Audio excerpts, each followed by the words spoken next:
In Ecuador, the government and the indigenous movement that led the national strike are making progress at the technical dialogue table to determine the mechanisms that will govern the next negotiations. In Uruguay, social organizations and trade union PIT-CNT carries out a strike due to the high cost of fuel and other essential goods. Former Japanese Prime Minister Shinzo Abe dies after being seriously injured Friday during an election rally.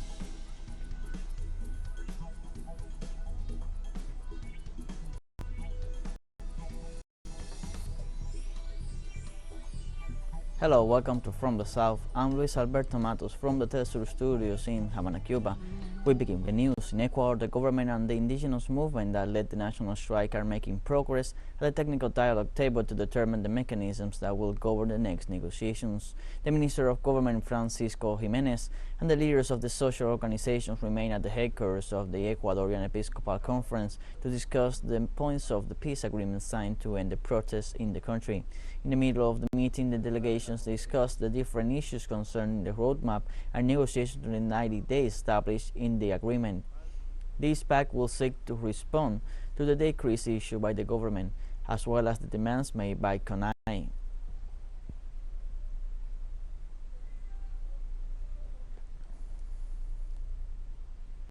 The president of the Confederations of Indigenous Nationalities of Ecuador, Leonidas Issa, considered that the mass media should contribute to the construction of an inclusive society and not discriminate against the struggle of Ecuadorian people at present. We have a very complex social situation where the issue of racism and hatred has deepened. We hope that the mass media can make a contribution to the construction of an inclusive society and intercultural society. We hope that the voices that have been generated in these days of vandalism, crime, economic losses will rightly place in society and provoke indignation, which in an accumulated process of violence, there is a reaction from the population. We hope that every Ecuadorian, every media, every political actor, every human rights actor, every organization actor, we can deepen this debate and really build a society that tolerates our differences. In Haiti, the shooting death of President Jovenel Moïse destabilized the fragile political situation in the region.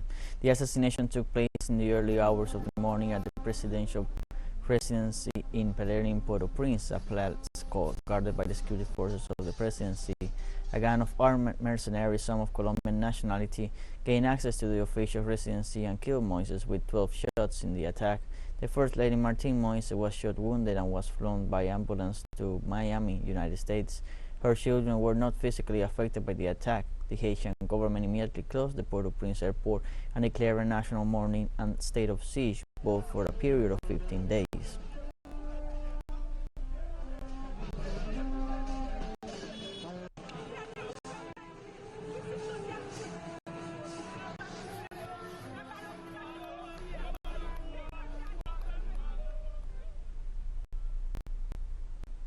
In Venezuela, Glenn Castellano was transferred to the court hearing to confess the details of the assassination of professional revolutionary activist Carlos Lanz.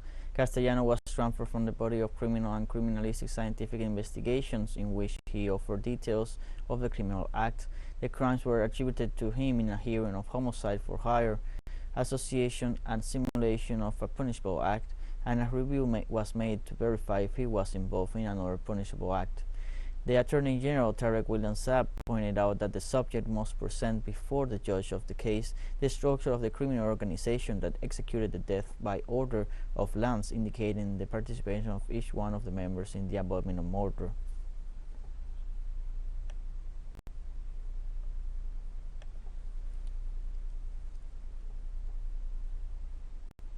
Venezuela celebrates 51 years of diplomatic relations with Algeria. The ceremony was headed by the Venezuelan Foreign Minister Carlos Farias, who ratified the ties between both nations. Venezuela and Algeria began to establish diplomatic ties in 1971 with the exchange of notes between their representatives at the United Nations organization in New York. Since 2000, diplomatic relations were energized with the development of a series of official working visits, according to the Vice Presidency of the Republic on its website. Recently, the Venezuelan head of state Nicolas Maduro visited Algeria, where he ratified the cooperation between the two nations.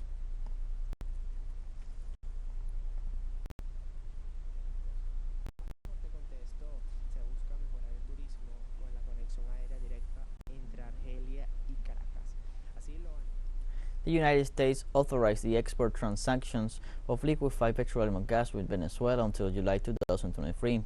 The U.S. Treasury Department explained that the extension of these licensing authorities, the export or re-export directly or indirectly by the state company Petróleos de Venezuela, PDVSA, or any of its affiliates, the United States government issued a general license in 2021 authorizing shipments of liquefied petroleum gas to Venezuela, a measure that expires this Friday, July 8th. The U.S. move is part of Washington's efforts to expand fossil fuel supply sources in the midst of the sanctions on Russian oil.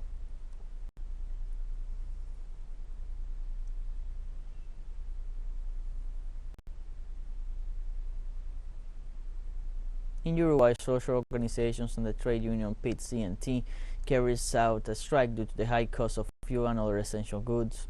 The mobilization left from the Plaza Independencia, located in front of the headquarters of the executive power of Uruguay, and has its final destination, the Legislative Palace. According to the Trade Union Center, the strike is for the implementation of decent jobs, better wages, social security, and the rejection of the increase in the retirement age.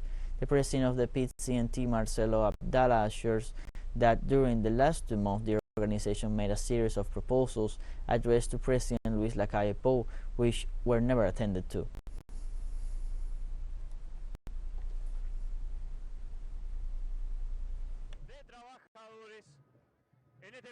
The former president of Brazil, Luis Inácio Lula da Silva, continues his tour of various regions of the country. In Rio de Janeiro, he held a meeting with community leaders and participated in the event Always Together for Rio in order to establish new political alliances. The event, held in front of the Rio de Janeiro Municipal Theater, was attended by thousands of citizens in support of the presidential candidate for the Workers' Party. Previously, da Silva fulfilled an agenda of commitments in that city, where he met with community leaders and the board of directors of universities, public and private schools of the region. To date, Lula da Silva heads public opinion polls.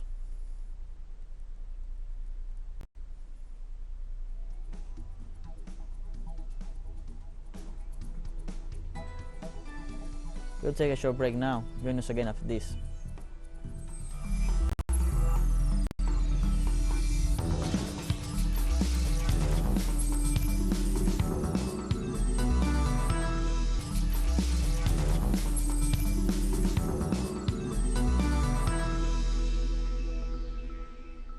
Welcome back to From the South.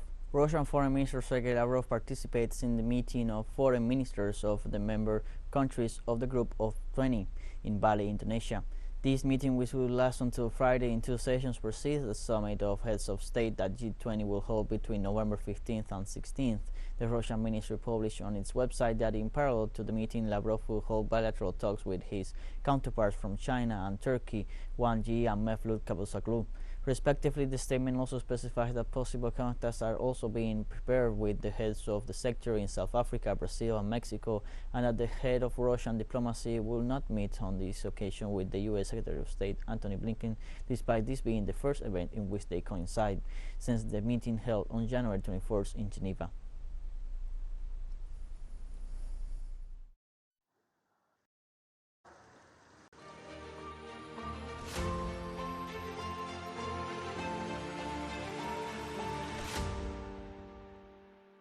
The president of Russia, Vladimir Putin, stated that the West has failed in its attempt to impose a model of totalitarian liberalism on the world.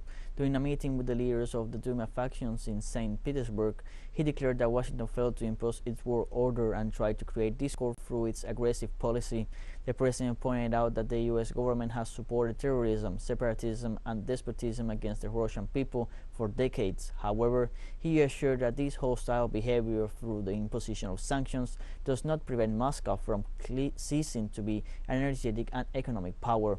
Likewise, Putin pointed out that the West has rejected all his proposals to create an equal security system in Europe, stressing that one of the fundamental objectives of the special military operation is the demilitarization and denazification of Ukraine.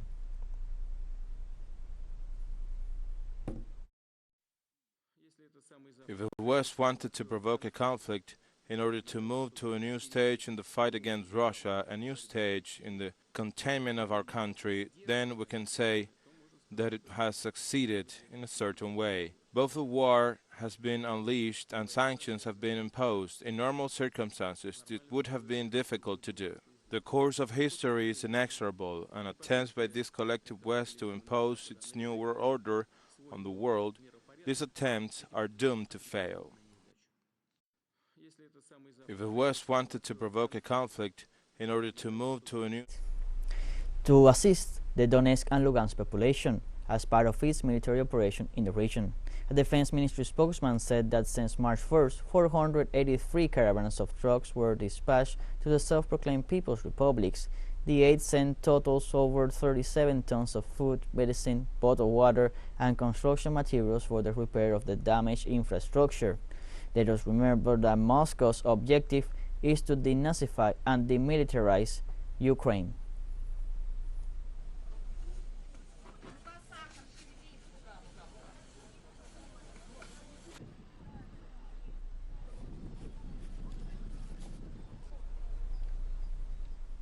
In Russia, the government claims U.S. spending on military and biological activities in Ukraine exceeds $250 million. Russian officials said that within the framework of the military operation in Ukraine, the Russian forces received a report on the activities of the United States Defense Threat Reduction Agency in Ukraine from 2005 to 2016. The head of the Radiological, Chemical, and Biological Defense Troops of the Russian armed groups, Igor Kirillov, stressed that the document contains information about the sponsors of the biological threat reduction program and emphasized that the official activities of the Pentagon in Ukraine are only a front for illegal military and biological research.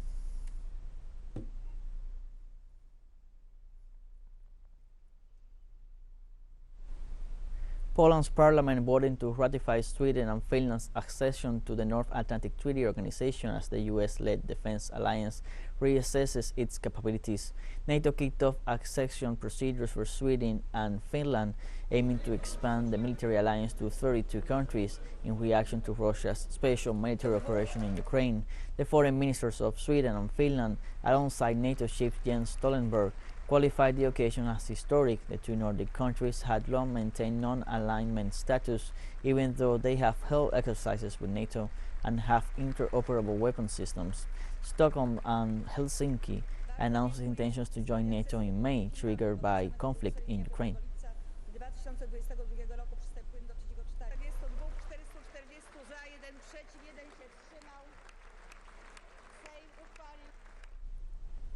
The European Parliament advocated the inclusion of the right to abortion in the Charter of Fundamental Rights of the Community bloc.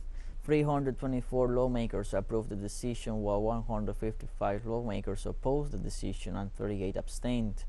Lawmakers said in a resolution that European Union nations must guarantee access to safe, legal and free abortion services, prenatal and maternal care, voluntary family planning and contraception. European parliamentarians said that every woman has the right to safe and legal abortion.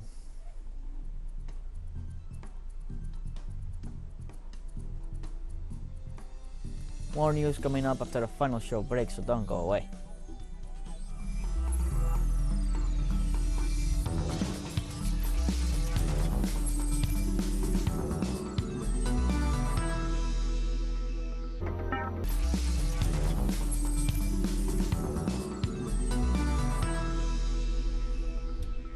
Welcome back to From the South.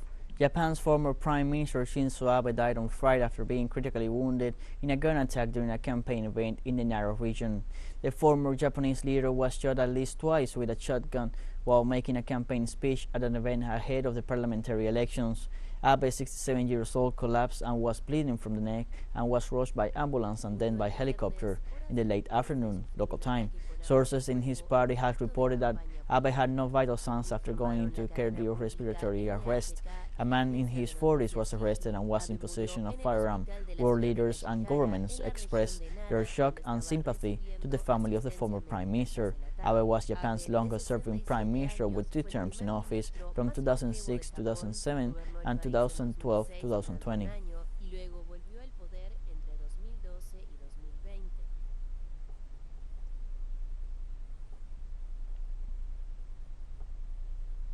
In Burkina Faso, former President Blaise Compaoré returns to Ouagadougou after 8 years of exile. Compaoré, 71 years old, flew in from Ivory Coast for a summit of ex-presidents with the country's new strongman, Lieutenant Colonel Paul-Henri Sandaogo Damiba, who was sworn in as president earlier this year. It is the first time the former president has set foot on home soil since he was forced into exile in neighboring Ivory Coast on October 2014 after violent popular riots broke out against his plans to remain in power after serving as president for 27 years.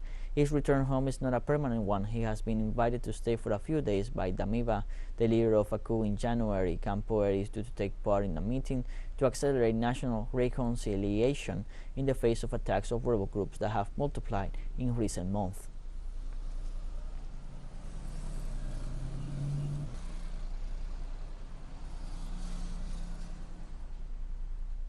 Clashes broke out in the Eastern Democratic Republic of the Congo between its military and M23 rebels.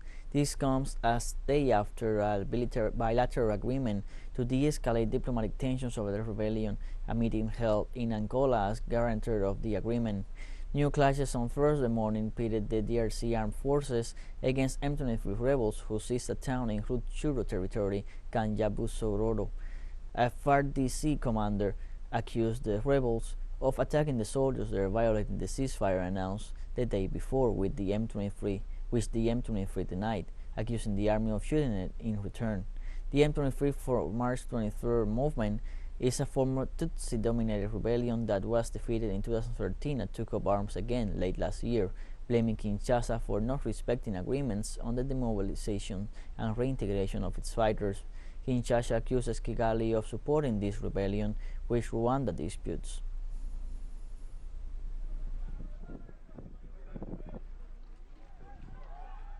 Armed with mobile phones, tripods, and laptops, the crew at Baylan Media, a Somali startup staffed entirely by women, is on a mission to break the silence around gender violence in the African nation. A rarity in conservative Somalia, Baylan, meaning beauty in Somali, is funded by the United Nations Development Program and operates out of the offices of Dalsan, a popular TV and radio station based in the capital Mogadishu. Its team of 6 journalists aims to challenge patriarchal norms by producing shows that focus on women. This includes profiles of prominent Somali women and coverage of issues often considered too sensitive for public broadcast in Somalia, including subjects such as domestic violence and rape.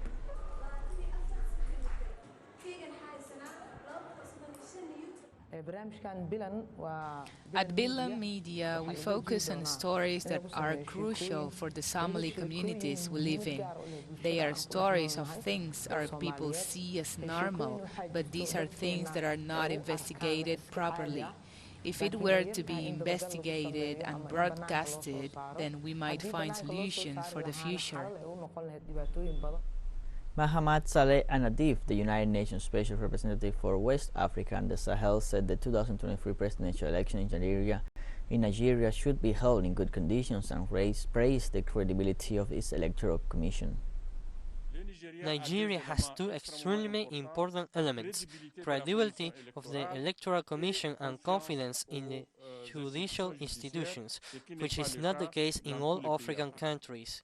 Everyone has confidence in this one, and this is extremely important because usually in other African countries it is the Electoral Commissions that fiddle with the results and create post-election crisis.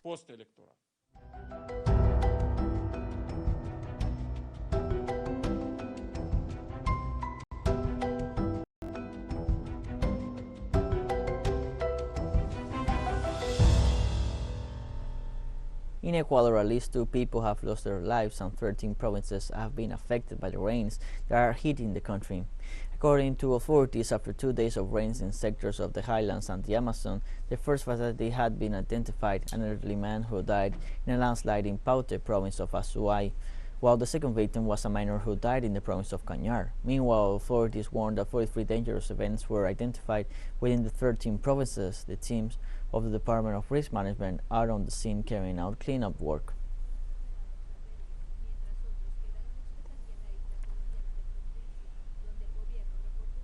TeleSUR English continues to grow. Its signal now reaches Europe. You can order it from your cable dealer or tune it yourself. These parameters that you see on screen are in place since July 1st. Quite soon further changes will be implemented for the signals in the Middle East and Africa. Now more than ever, the world connects to us and our stories are heard in other faraway nations. This news multi-platform will continue providing truthful content to oppose the hegemonic media's narrative and our faithfulness to our audience.